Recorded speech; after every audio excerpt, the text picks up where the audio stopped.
דתי בלב? אם בירכתי ברכת המזון בלב, יצאתי ידי חובה? והאם אפשר ללמוד את הדין בזה מהדין בקריאת שמע?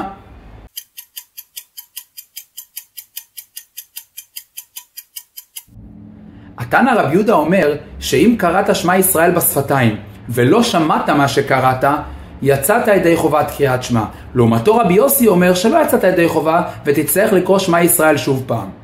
מגיע דור מאוחר יותר האמורא רב יוסף ואומר שהמחלוקת ביניהם האם מוכרחים לשמוע באוזניים מה שאתה מוציא מהפה זה רק בקריאת שמע, אבל בשאר מצוות שניהם סוברים אותו דבר.